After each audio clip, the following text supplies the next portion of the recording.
How's it going, guys? Welcome back to the channel. As you saw in the last video, we installed a set of Bilstein coilovers on this BMW. If this is your first video you're seeing, this is my 2007 BMW 335i. I have a complete rebuild series on this car from when it was wrecked. I purchased it from the auction and got it rebuilt. And now that it's finally rebuilt, I'm finally putting some power mods on this thing, which is what this N54 is all about. So here is the engine bay of the 335i.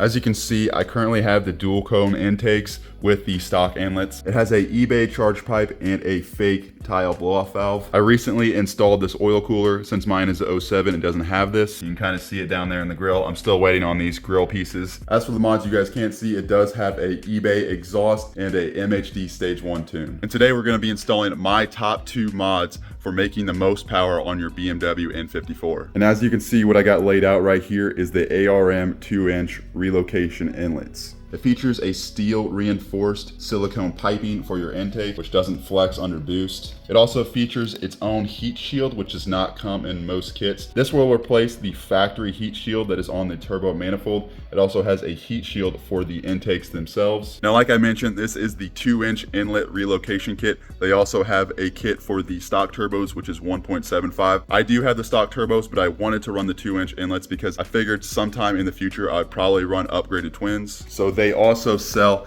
inlet adapters for your stock turbos. This will bolt onto the cold side of the turbo, which adds a little bit of spacing so you can run these 2-inch inlets. It also comes with a power steering relocation bracket as well as a coolant relocation bracket. You'll have to relocate those things in order to install this kit. An update over their previous versions of this kit. It comes with a black instead of a silver filter housing. It also comes with a gold stamp ARM logo right on the heat shield, which is gonna look awesome. The filters also seem very high quality. As for the rest of this stuff, I'll get into that once I get to that part of the video. But to install this kit, you also have to remove the factory downpipes. And here I got ARM's catless 3-inch downpipes. Comes with new hardware as well as new gaskets. As for power expectations for these, like I mentioned, these are my top 2 mods for making power on the BMW N54.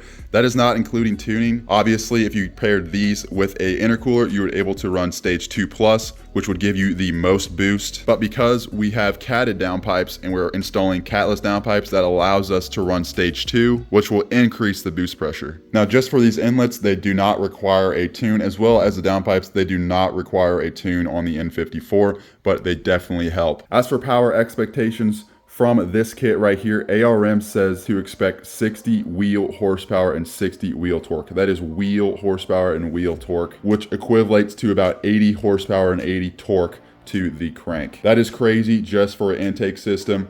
That definitely tells you that the stock intake system on the N54 is a huge bottleneck. As for the downpipes, you can expect 25 wheel horsepower and 37 wheel torque. Now, all of those numbers combined, I'm not sure if that is including tuning or not. With a tune, you may expect even more horsepower. Now, ARM has a full bolt-on kit for the N54. If you want to go purchase some high quality parts from them, make sure to go to this link right here. Now, I contacted ARM and they gave me a very good deal on this entire kit. And I want to give a huge shout out to ARM. Thank you guys so much for sponsoring these parts. I'm really excited to see what kind of power differences we can get from this kit. I know we'll get a huge increase in turbo noises when installing these inlets, as well as the downpipes, which will make the exhaust note a lot louder. Now, the reason I chose to install these 2 mods is because I believe they are the top 2 hardest mods to install. Downpipes, not as much, but these inlets are very, very difficult to install. I'm going to try to give the best step-by-step video so you guys can be confident when installing these inlets. So before we get into installing these mods, let's go ahead and get a baseline 0 to 60 time. So we're about to do our first 0 to 60 run here. We're gonna do 3 runs. Right now, the only mods in the car are the intake, the charge pipe, and the exhaust, and a stage 1 tune, and that is it. I'm going to put the car into sport mode, and that is it. No launch control or anything. I'm just gonna go ahead and hit it full throttle and just see what time I can get. And these 275s do hook on the back, so let's see how it feels.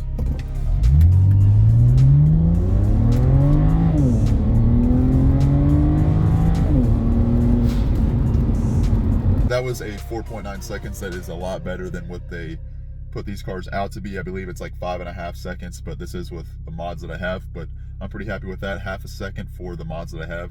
That's pretty darn good. So let's go ahead and go for our next passes. We're getting an average of about 4.9, which I was a little bit worried about that being accurate because it is using a GPS but it seems pretty consistent. So we're gonna go ahead and use that app again. I tried using my Torque Pro app, which I believe is a little bit more accurate, but I can't get it to connect to this car for some reason. Another mod I forgot to mention was this car is on stage 3 on XHP, which is a transmission tune. On the second pass, I accidentally had the car in regular drive mode and I ran 6 seconds, which I'm not gonna count that time, but it's just something to keep in mind when you're looking at these times. So first things first, let's go ahead and take off the factory cowl and engine cover.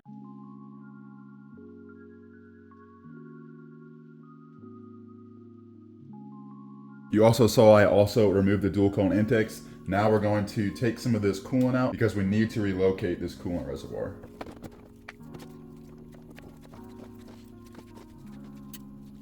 Once you got that siphoned out as much as you can, we're gonna go ahead and remove this coolant reservoir. It's just 2 10 millimeters and this thing should pop out. Okay, once you've done that, you can go ahead and remove the hoses.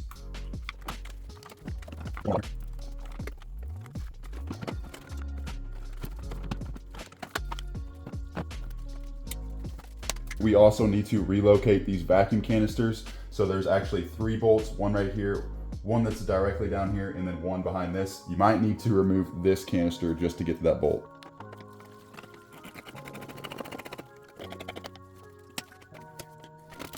Now we can remove our charge pipe.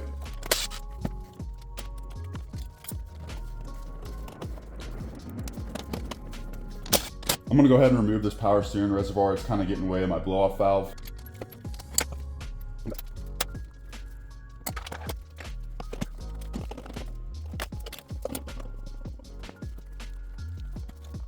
Two tins down here and then one up here.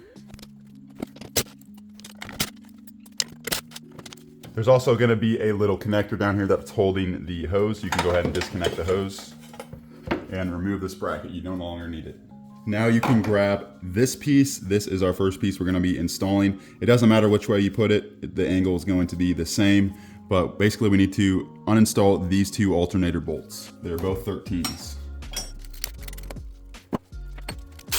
Now we can reinstall our piece. The bigger holes are the side that goes on the alternator. And now we can reconnect these.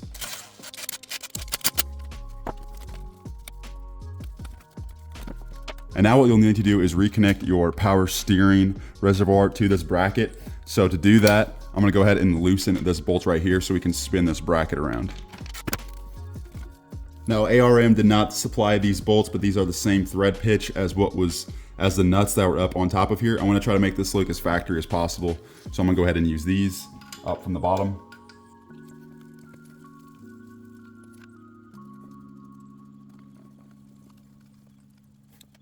At this point, we've pretty much done everything that we can from the top of the car. The rest of it, we're gonna have to go from the bottom to continue. So let's go ahead and jack up the car and get out those downpipes. Okay, once you get down here, you're gonna have your factory downpipes right here. There's actually 4 bolts. I already took one out. It was a 13 millimeter, but I believe they might be 12s.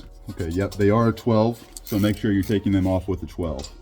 So I got all the bolts out besides this one. It's being a little bit difficult. I can't seem to get my wrench up in there. But when I look at this bracket here, it looks to be one, I believe that is probably 12, maybe something a little smaller. But there's one bolt that holds both of these pipes and connects it to the engine. So I'm gonna go ahead and try to disconnect this one and take out this front pipe before I do the rear. There is a under tray here for the transmission as well. I'm gonna go ahead and remove that because the O2 sensors are actually connected right here and I need to be able to get to them.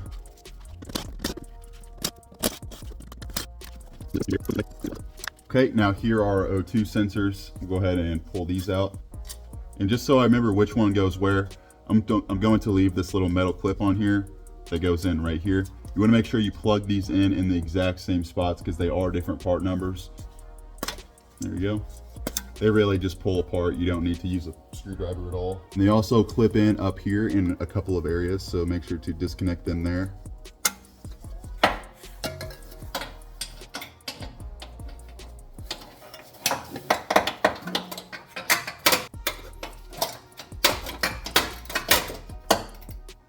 Okay, went ahead and got it loose.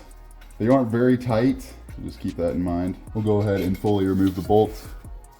That's what it looks like. And I'll try to disconnect the clamp here.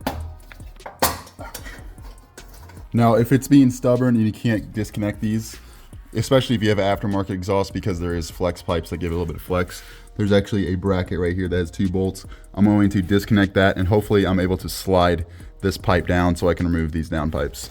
All right, guys, I went ahead and got the exhaust off right here. They just weren't gonna budge with these studs. As you can see, that bolt right there is actually what is holding these together. This one is loose, but I can't pull it out because it's hitting right there, and I can't move it backwards. I'm gonna try and see if I can get this to go down. If it will go down, I might need to move this bracket, but I'll let you guys know if I do. But for now, I'm gonna give this a few tugs and try to get it off of the turbos. But for now, I'm gonna try to get this off by just wiggling it and trying to get it off the turbo. I got basically the clamp right here off of the turbo, but it does, obviously because of that bracket, it doesn't want to go forward. If you look right up here, right behind that O2 sensor right there, you can actually see the bolt for the other downpipe. I'm gonna try to loosen that by getting my hand up here with a wrench. There's not a whole lot of room. I mean, I got pretty big hands, so it's kind of difficult to work with, but I think if I can get a wrench on that, we can get these downpipes off. Okay, I think I got it. They are very, very loose. That is the one good thing about this.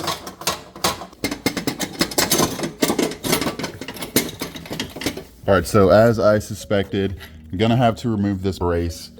I believe they use 16, I'm not exactly sure. There is a couple of bolts back here that I'll need to remove, as well as this under tray. Well guys, my camera literally died as soon as I pulled these out. The bracket that I was talking about is right here. Once you slide this stud over that, or once you get this bracket over that stud and you get the stud off of it, these downpipes will practically fall out. So while we're down here, let's go ahead and remove the radiator fan. There is only one bolt down here. It is actually just this T25. This is the heat exchanger. It just mounts to the underneath of the fan. And then we have one more bolt up top. Our one bolt is actually right here, right in this corner. It's the same T30. We can remove this connector. You just pinch on either sides and it should come up. To remove this, there is one clip down here. You need to pull it out. You also need to remove this hose right here. This is the little clip that I'm talking about. You just need to pull it out just like this, and it should come up. And just because we are in this area, there's actually a bolt right there and right there. I've already gotten that one out. They are T30s. Go ahead and remove those, and that will loosen up this inlet.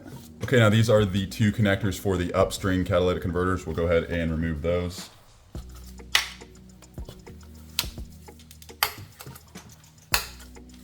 And these just get snuck down in there.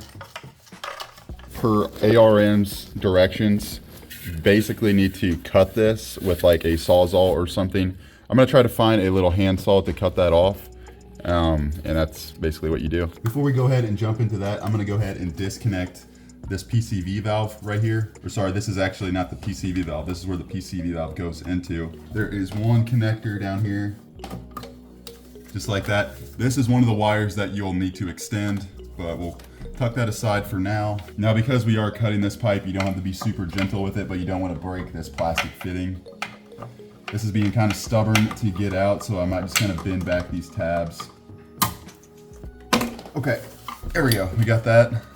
And we're gonna need to keep this, so we'll go ahead and disconnect it. Okay, make sure to keep that piece and don't break it.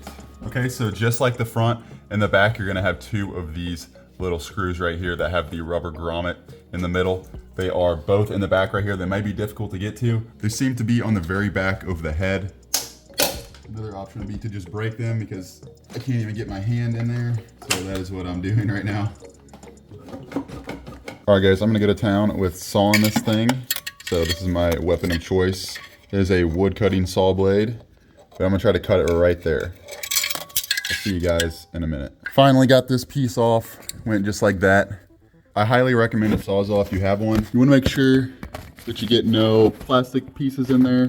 You see I got a little bit, so I'm gonna go ahead and just scoop that out. But we're trying to make these turbos last for as long as possible. Once you get that out, you no longer need the seal. So we can remove that as well. And once you get to this point, you should be able from the top to just pull this inlet out.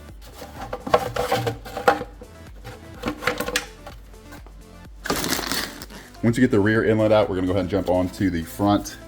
As you can see, just right there, that's all it is. So the new pipe is gonna snake up in through here. It's probably easiest to use your hand and just remove it. And now you have all these hoses that are kind of in the way here. I might need to cut this because I also got oil cooler lines. I'm gonna disconnect this coolant line right here. Here we go.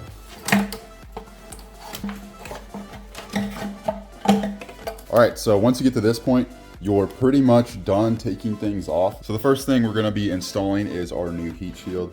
Here is the factory one right here. It's aluminum, it's not very big. And these boost solenoids right here, they are 10 millimeters, one on the top and one on the bottom on both sides. And these are E8 Torx bits. Here is our new heat shield right here. As you can tell, it actually flips down like this and covers the manifold right there. And you're gonna reuse the factory hardware. This piece right here that I'm holding is actually going to be for our boost solenoids. And as you can tell, they are threaded, so we're going to be using all of the factory hardware. This is about the best angle I can get you guys, so just bear with me until I get these out. And these are nuts, by the way, they're not bolts.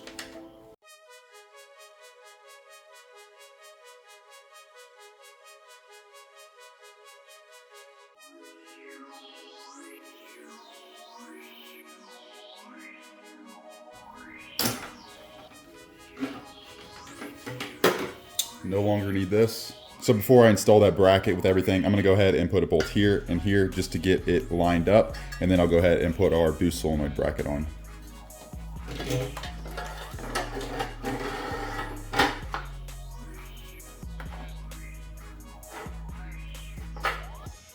All right, now our bracket is going on. It goes just like this. Once you got that all installed, as you can see, we got all the bolts in there. I went ahead and put a couple of bolts here. Like I said, it is threaded, and we are gonna go ahead and put these boost solenoids back on. I did use this wire just to keep them out of the way so I can put that manifold on. It was kind of annoying having them dangling around. So we'll go ahead and undo this. So it might look like we need to extend this boost line at some point, but for now, I'm going to remove this connector and place it above the line just to give it a little bit more room. I'll do the same exact thing with this connector. Okay. Now I'm gonna go ahead and tighten this near side boost solenoid.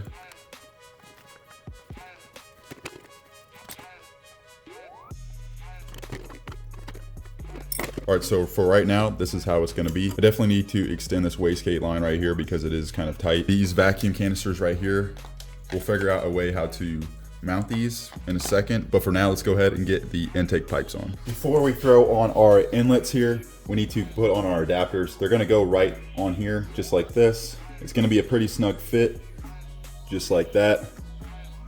And what we're gonna do here is assemble these. And it comes with 6 of these little screws right here. They are a 2mm Allen. They'll go on the outside of the adapter here, so we'll try and thread these on. And you don't want to thread them all the way through because this is essentially what is locking onto the turbo so these don't fall off. Once you got all the screws installed, go ahead and lube up all of your seals with some silicone. You can go ahead and pop them in your adapters.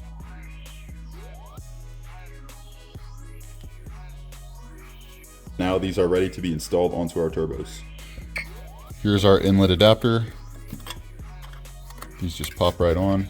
I got the turbo adapters on. I was only able to tighten one of the 3 Allens on each of the adapters. I tried moving it. I don't think it's gonna come off. I think it'll be fine. All right, so we're back underneath the car. This is the rear turbo inlet that I installed. Like I said, only 1 Allen in that one as well. You can see it actually right there. But to install this piping here, so you can see it kind of makes a little 90 degrees there. They actually go around this wastegate from the top here and then come around. So I'll make kind of like a C, I guess. That gapping right there is what we're trying to get it to go through. So I'm gonna go ahead and thread it through the top onto this inlet.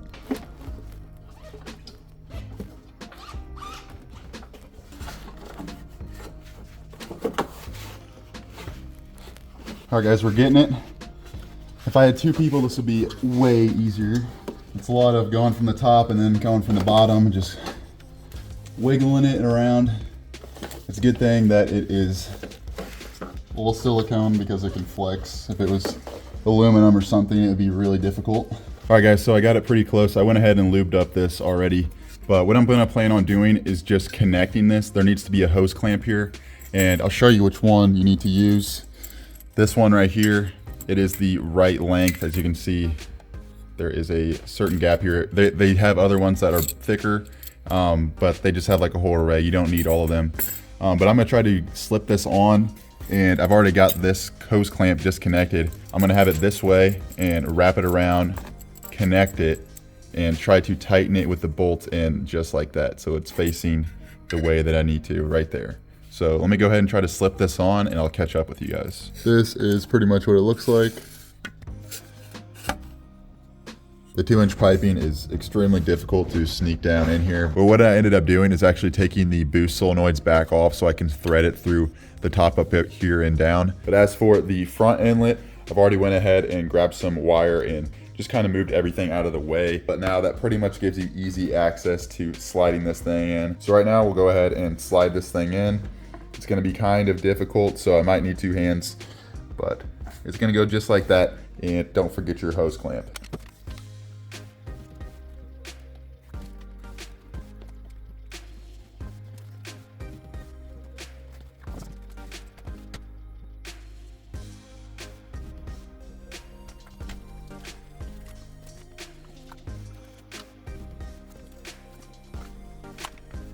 Okay, so we're gonna go ahead and assemble our intake. So the side that the filters go on is where this rib side is. So that'll be facing up. When I go to install these, make sure I keep the hose clamps on the bottom so they're not visible.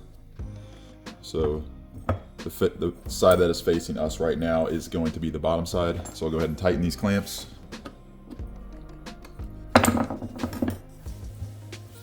On the bottom here, it is a little bit difficult to slide the inlets on, so I'm gonna spray a little bit of silicone spray just to make it easier to slide them on. All our filters here. Keep in mind, we are gonna have to splice into this, so don't lose track of that. And we're gonna put our clamps on. And now we can go ahead and slide our filter on. And you can kind of rotate this to where it's kind of angled with the engine before you tighten all the clamps down. It's looking really good. Here is the back side. You can use your phone as well to make sure you got the hose clamps on correctly. You can see a little bit of silicone on each one of them, so that means they're perfect. All right guys, so it is a new day here. We're gonna continue working on the 335i. I wanna go ahead and try and get those downpipes in. So let's go ahead and transfer over all of the O2 sensors onto our new downpipes. And all of the O2 sensors are 22 millimeter.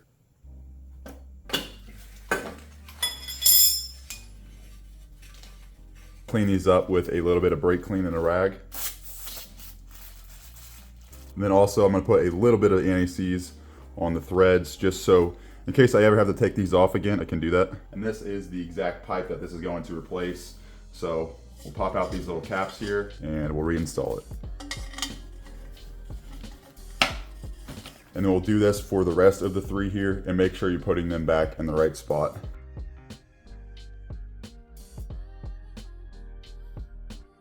We're gonna be tightening this rear downpipe first. I think it's gonna be a little bit difficult to get to, so we'll go ahead and do that one first. This one will actually be a lot easier. I went ahead and took off the V-bands, and as you can see, it was actually like this, but I'm going to rotate it this way, and that is going to allow me to tighten it just from right here. I'm gonna be able to sneak my hand up in here and tighten it like that. As for this one, I think we'll go ahead and keep it this way. I think this is probably the best angle to tighten it. Like I said, that's a good thing about these V-bands is you can just leave them loose and you're able to rotate the pipes. I'm gonna keep them on there very loose until I'm able to get the exhaust kind of mocked up. I'm still waiting on those gaskets. I need to go grab those. The ARM kit comes with new gaskets for these. And I'll go ahead and loosely put the exhaust on with the downpipes before I go ahead and tighten these. That way they're kind of clocked in the right direction. As you can see, I got the V-band on and the bolt. I'll show you the movement really this thing has because it is a V-band. So it's about 1 inch. So we'll go ahead and leave this loose. I'm gonna go ahead and hook up this exhaust pipe temporarily, kind of just loosely, and kind of get this exactly where it needs to be, and then I'll go ahead and tighten it down. All right guys, got everything clamped down. This is pretty much as tight as I can get it. You don't want to over tighten these. You want to go ahead and feel around as much as you can on the clamp and just make sure that it is fully seated on the turbo as well as the downpipe. It's kind of difficult to get the clamp initially on there, but once you get it on, the downpipe shouldn't move. It should kind of stay there. You should be able to rotate it, but once you got it all clamped down like this, you shouldn't be able to move it at all. As for the O2 sensor, you want to sneak this up back around the outlets here, and we'll pull that back up from the top. So we'll go ahead and do that before we install this downpipe.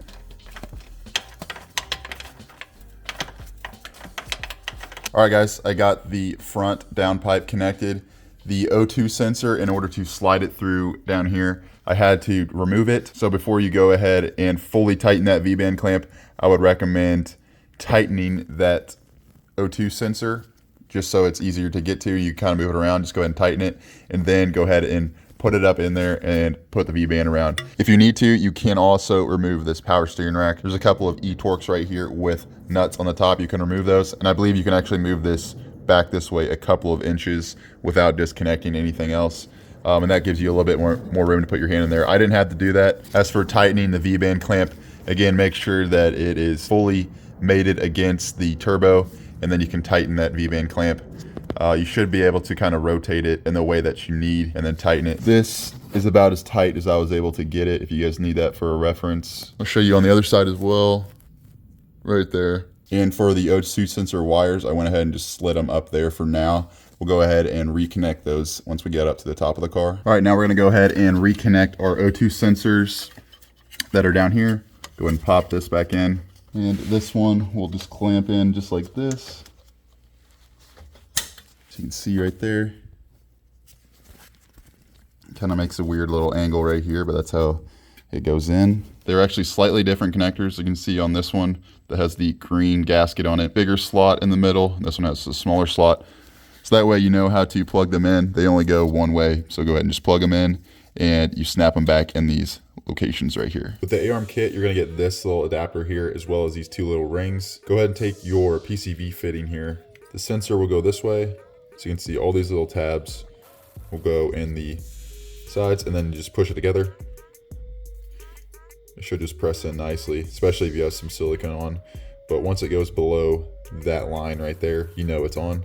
And now it's just a matter of putting on these C-clips. They can be a little difficult. The main part is to get it over the tabs. That's what actually holds it. Okay, now go ahead and throw on your other one. Now we're going to put the PCV system back together. It wants you to cut 4.75 inches and leave the rest, which is 9.25. So now we're going to connect the big 90 degree. Here's the little one, just for reference. We're going to use the big one, put it in here.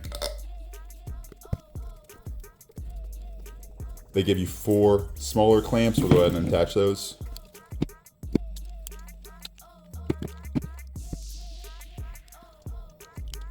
All right, so our connection is down here. It's gonna be super difficult to get to, but we'll go ahead and try to throw a hose clamp onto it.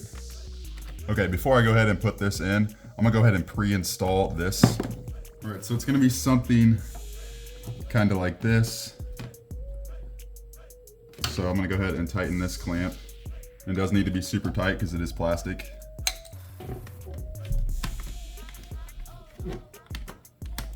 We're gonna have to cut this little valve off of here. And what a lot of people do is they actually use a heat gun, heat this up, and a lot of times they can just pull it off. I think I might try that before I cut it because obviously I don't want to damage this. I already did damage that little connector there, so I'll probably order a new one at some point. So I was able to get the hose off here. It was actually pretty simple. I actually just cut the end off right here, and I made a slit down to the part where I could actually see where the valve stopped, and then I was able to kind of peel these apart, and then it split right down the middle. And then once I did that, I plugged this in, and this part of the valve, because it's typically facing this way, and to make this bend here, probably like a 120 angle right there, and it was actually facing the opposite way. And you can't face it this way because this fuel line is hitting this part right here. So I actually made a little extension here. I peeled off the little tab thing that was broken. I just completely pulled that off. And I use this pipe here. I think this is the same diameter piping is what is right here. To make this fit right here, this is a little bit smaller of a piece of pipe right here. So I used a little bit smaller hose and I was able to squeeze it over this. So that looks a lot better in my opinion. I think this is gonna be more of a permanent solution. I don't think I'll need to go back and redo any of this. As long as this valve never goes bad, it should be just fine. We need to extend this wire right here. So we'll go ahead and cut this connector off and then we'll extend it over to, so it's very tight quarters in here, right there. So let's go ahead and do that.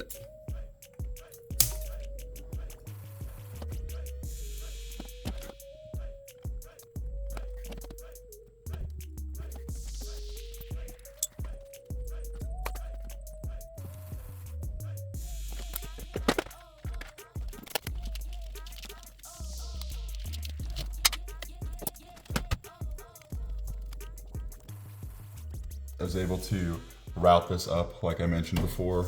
This is the wire, or the two wires here that go all the way around, and they snake back down underneath here and into our little PCV system plug in down in there. It's already connected. We're going to continue with the wiring. So as I mentioned before, this needs to be rerouted all the way over to there. So we'll go ahead and get some more wire and wire that in.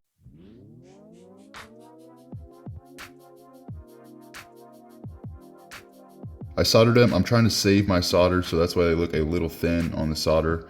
But as for this color, we're going with the brown and white is going to the white wire, and the brown and black wire is going to the blue wire. So these I'm going to route all the way around here. Maybe snake it down here if I'm trying to make it look like factory and follow the rest of the wiring. Have it follow this, and then it eventually split into its own section and then go down to where the coolant is going to be. I'm not going to mount it yet because I don't have the reservoir where it needs to be, so I'll do that next after I go ahead and get this all taped up.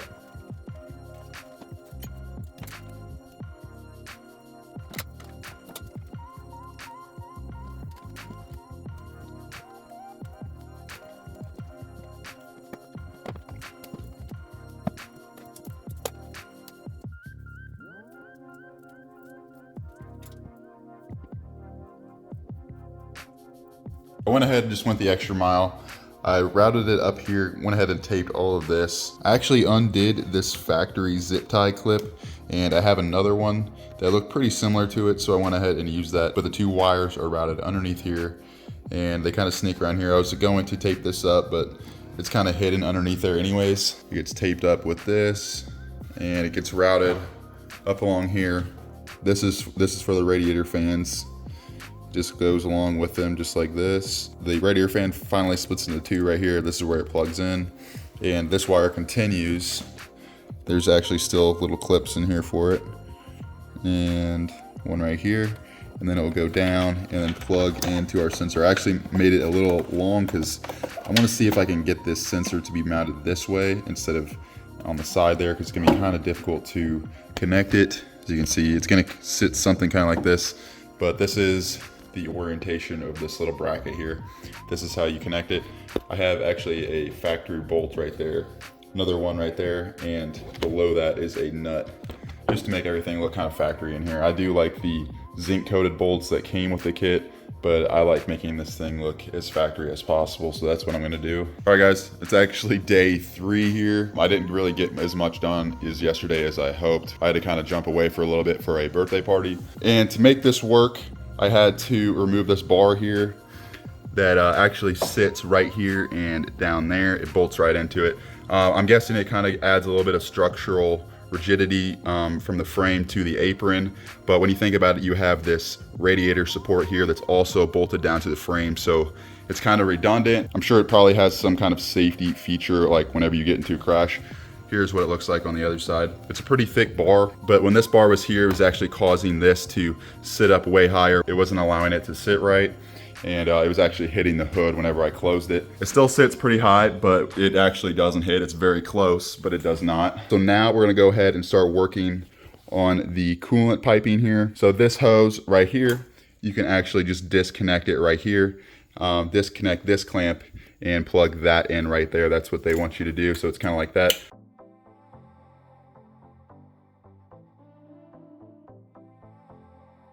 If you guys didn't just catch what I did there, I just broke the nipple that was on this coolant pipe right here. BMW and their plastic, I swear, this is the smallest piece of plastic here. I was being as careful as I possibly could and still it just broke off. I'm gonna go ahead and order a new one of these, but I wanna continue this video. Temporary solution, I got this barb fitting right here. It's a little bit big for this, but I believe I can fit this hose over it. I'm just gonna try to drill this out, maybe use some Teflon tape and try to get this thing in here. All right guys, so this is what I came up with.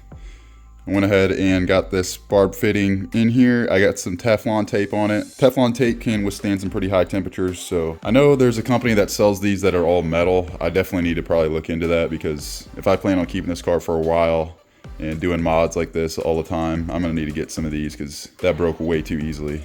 But let's go ahead and throw this back on.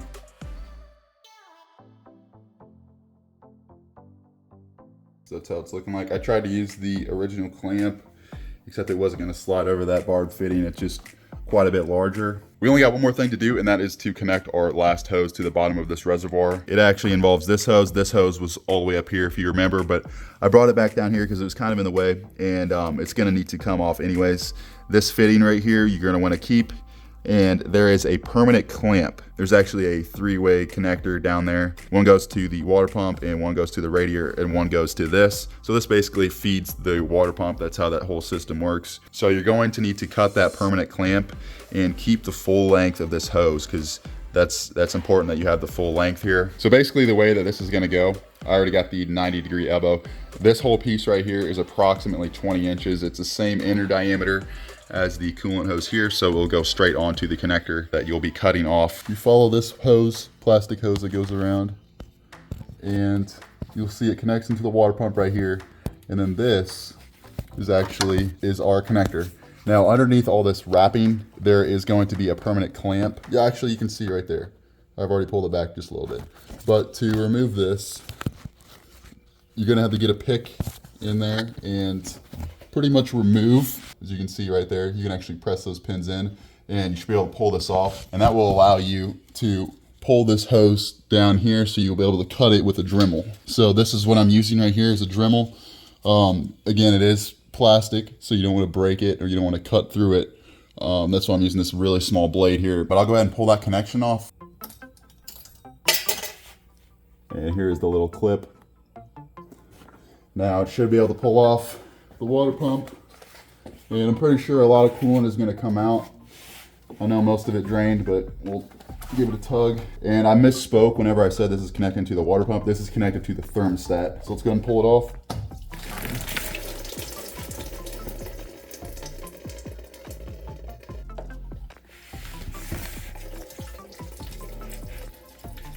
Peel back some of this heat shielding here.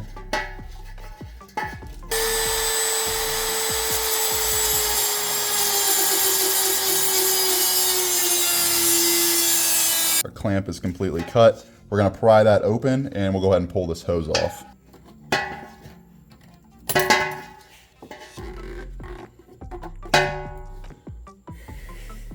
All right, so at this point you can go ahead and put your clip back on your connector here. That way you don't lose it. All right, once you got it on there, you can go ahead and clamp it down.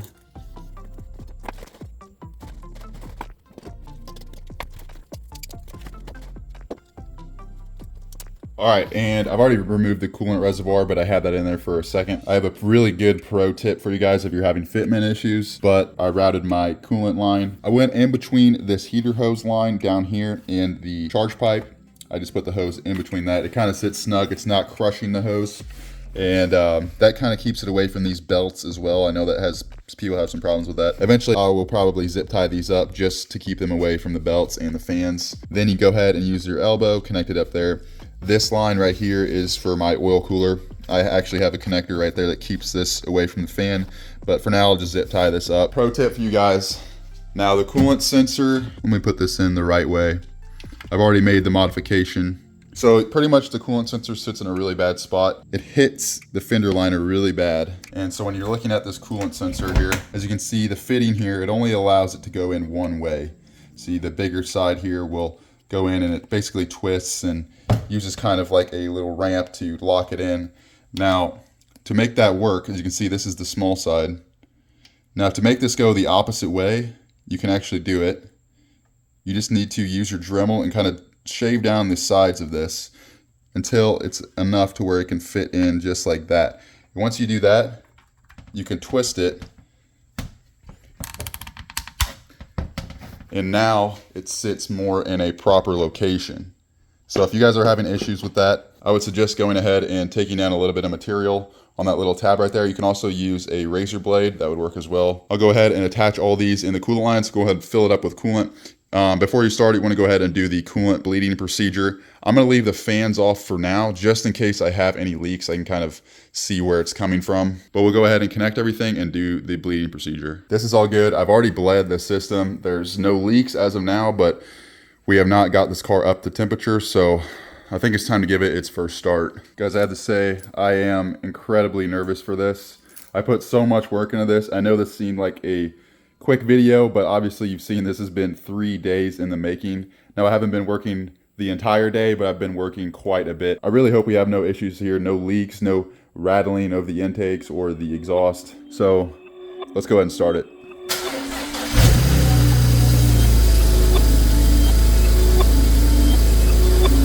Perfect.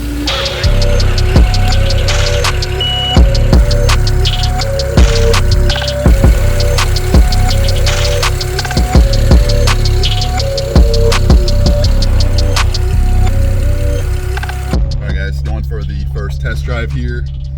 I let it warm up just a little bit, so I had to kind of modify my exhaust just a little bit because it was kind of pulling the downpipe to the side towards the subframe. But anyways, got that fixed up. It's actually the next day here, but this is my first test drive. So far it's not droning very bad, not as bad as I expected. I kind of let the transmission warm up before I do some pulls. Oh, is that wastegate rattle, guys?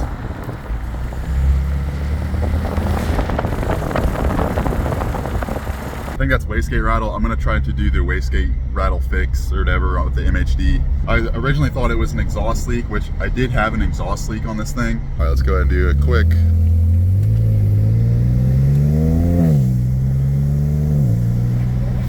Oh my God. That intake sounds nuts. Holy crap.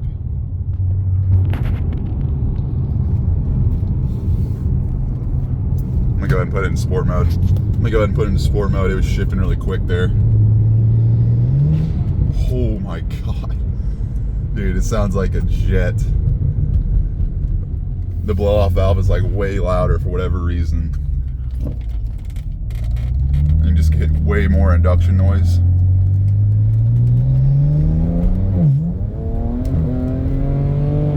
Holy crap. Alright, yeah, this thing's faster. This thing is definitely faster. Holy crap. Alright, let me warm it up just a little bit. That was only half throttle and we were spinning. I do have traction off 50%. I do have the DTC not completely off, but I do have it off once. But yeah, I'm gonna go ahead and let this thing warm up. See, our oil temperature is rising right there. We'll let that get up to about 200 before we go ahead and do our pull. But so far this thing just feels really responsive. All right, yeah, this thing really don't, I mean, I had the windows down, the windows up. It doesn't drone as bad as you think with the downpipes. All right, let me punch it here.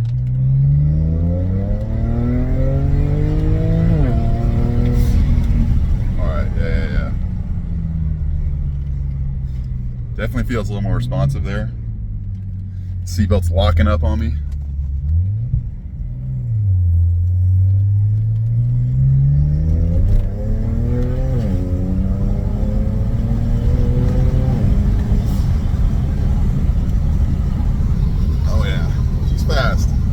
I'll go ahead and do some 0 to 60 times really quick, posting up on the screen, and then we'll go on to stage 2. All right, guys, so for whatever reason, I don't know what's wrong with my phone or what's ever wrong with, it's probably something with this app, but it just doesn't seem to be accurate for whatever reason today. I was getting like a second slower, which it definitely does not feel slower at all. On the app, it looks like there's some kind of delay, like the speedometer is off. Once I hit 60, it's still like trying to climb up there, and then like a second later after I let off, it will get to 60. So something's weird with the app, but I just kind of wanted to get a before and after of these mods, just kind of the feel of them, before I go ahead and flash it to the proper tune. But unfortunately, guys, I wasn't able to get good times for you, so I'm gonna let this thing cool down and we'll flash the tune. No more rattle there. I'm glad that's what that was. I went on the MHD app and basically turned the wastegate rattle that has a little dial where you can either compensate for some more boost lag to fix the wastegate rattle. It pretty much just uses a slight bit of vacuum to hold the wastegates so that they are a little bit more closed so they don't rattle. So that's why I have it on. It's just 10% and I don't hear nothing. Sounds really good. Sounds really smooth. Now, instead of hearing the wastegate rattle like over the intake, I can kind of hear that better. So it's stage 2. So I accidentally had it on 91 octane for some reason on the previous tune. I didn't know that. I also had the throttle lag turned to stock instead of no lag. I don't know how that happened. I must have accidentally been messing with it and then forgot to turn that back on. All right, let's go for a quick little pull here. Let me turn traction off here.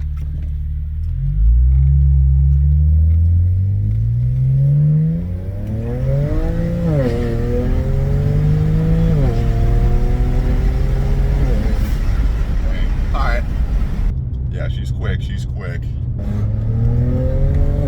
Holy shit.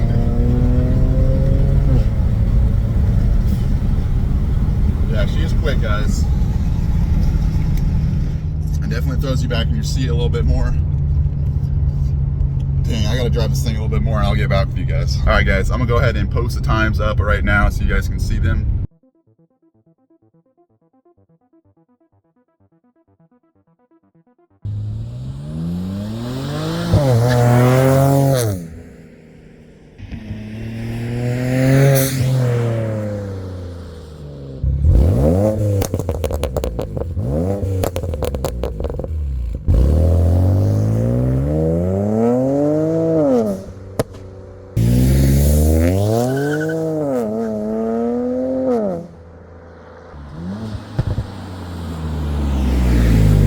All right, guys, well, the install is finally done.